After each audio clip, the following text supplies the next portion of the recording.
Hello friends, चलिए आज का हमारा नया लेसन स्टार्ट करते हैं। जिस लेसन के बारे में आज हम देख रहे हैं ये लेसन है अबाउट द ग्रेविटेशन, जिसको तजाजुबा या शकली कुव्वत भी बोलते हैं।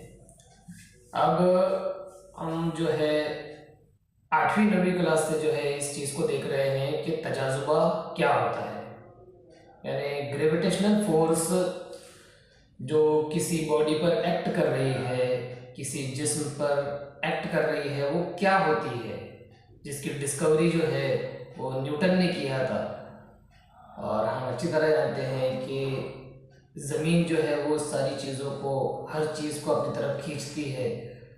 और ये जो कुव्वत होती है, ये कुव्वत जिस कुव्वत से वो खींचती है, जिस फोर्स के ज़रिए वो चीज़ों को अपनी तरफ अट्रैक्ट करती है, उस फोर्स को हमने नाम दिए ग्रेविटेशन का। अब देखिए, बाद में जो फर्दर रिसर्च हुई, जो आगे की रिसर्च हुई, उस रिसर्च में ये पता चला कि सिर्फ ज़मीन चीज़ों को नहीं खींचती, बल्कि कायनात की हर चीज़ ये दूसरी चीज़ों को अट्रैक्ट करती है, खींचती है अपनी तरफ। और ग्रेविटेशनल फोर्स ये हर जगह पाई जाती है, कहीं पर कम, कहीं पर ज़्यादा, लेकिन ग्रेविटेशनल फोर्स ये हर जगह पाई जाती है। और कायनात की चीज़ें जो एक दूसरे से बंधी हुई है, एक दूसरे से जकड़ी हुई है, जुड़ी हुई है, तो ये ग्रेविटेशनल फोर्स की वजह से है। ये सारी चीज़ें हम छोटी क्लासेस के अंदर देख चुके हैं। अब देखिए, हमको जो आज देखना है वो है न्यूटन का law of gravitation, universal law of gravitation भी जिसको कहा जाता है। और यूनिवर्सल लॉ ऑफ ग्रेविटेशन क्या होता है, इसका बयान क्या है, ये लॉ, ये कानून क्या बोलता है, हमको ये आज देखना है। इसका बयान कुछ इस तरह से है कि कायनात के अंदर कोई भी दो ज़रात, कोई भी दो पार्टिकल या फिर कोई भी दो जिस्म एक दूसरे को एक ख़ास कुव्वत के ज़रिए जो है वो अट्रैक्ट करते हैं, खींचते हैं।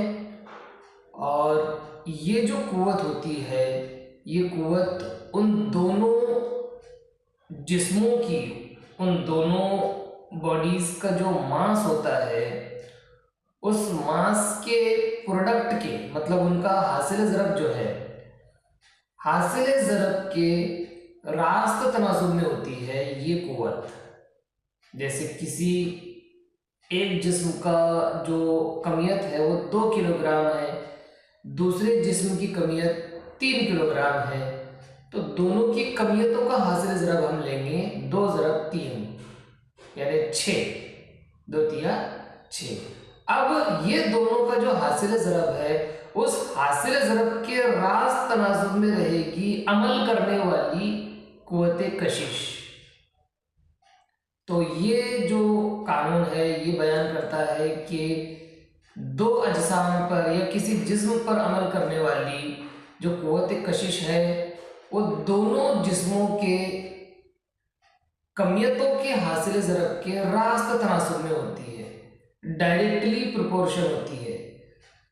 प्रोडक्ट अगर बढ़ेगा, हासिल ज़रब बढ़ेगा, तो कुव्वत भी बढ़ेगी, और हासिल ज़रब अगर कम होगा तो कुव्वत भी कम होगी। एक मिकदार बढ़ेगी तो दूसरी मिकदार भी बढ़ेगी, और एक मिकदार अगर कम होती है तो दूसरी मिकदार भी कम होगी। इसी को हम रास्त तनासुब बोलते हैं। तो ये कुव्वत कशिश जो है वो रास्त तनासुब में होती है। ये पहला पॉइंट है ग्रेविटेशनल फोर्स का। और इसका दूसरा हिस्सा, इसका दूसरा पॉइंट ये है कि वो कुव्वत जो है दोनों के दरमियानी फासले के मुरब्बे के माकूस तनासुब में होती है।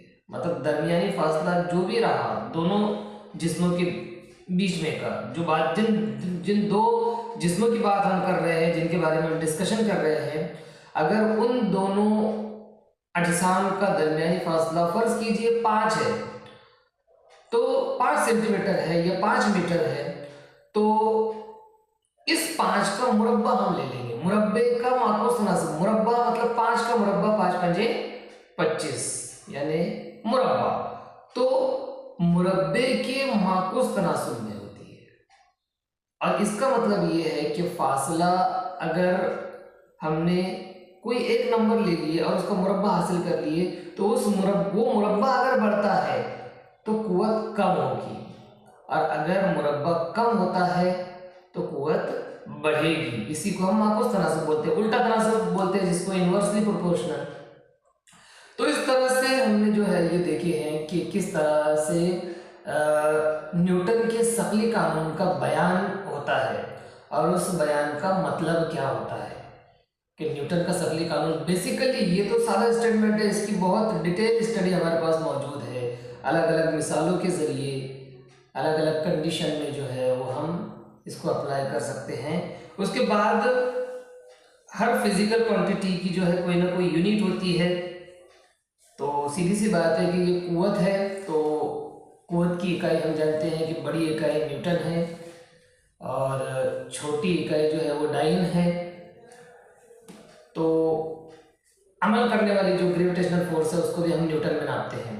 फिर उसके बाद ये जो तनासुब है, इस तनासुब के नतीजे में, इस रिलेशन के नतीजे में जो है एक मुस्तकिल हमको मिलता है, जिस मुस्तकिल को शकली मुस्तकिल या यूनिवर्सल कांस्टेंट ऑफ ग्रेविटेशन बोला जाता है।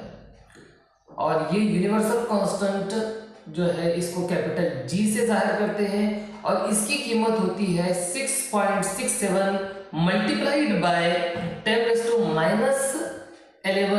न्यूटन मीटर पर किलोग्राम स्क्वायर। मतलब अगर हम इसको बड़ी इकाइयों में नाप रहे हैं, एसआई सिस्टम जिसको हम बोलते हैं या एमकेएस सिस्टम जिसको बोलते हैं, अगर हम उस एसआई सिस्टम में इस कैपिटल जी की कीमत अगर निकालना चाहते हैं तो उसकी कीमत होती है 6.67 multiplied by 10⁻11 newton metre square पर किलोग्राम स्क्वायर। इस तरीके से इस कांस्टेंट की, इस मुस्तकिल की कीमत होती है।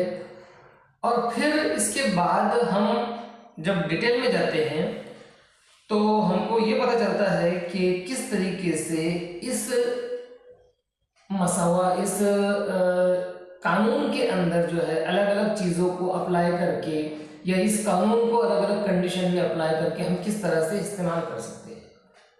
अब देखिए, इसके बाद हम ये देखेंगे कि तजाजुबे का या शकली कानून का इस्तेमाल कहाँ कहाँ होता है और उसको कैसे जो है वो यूज़ किया जाता है हमारे फेवर में।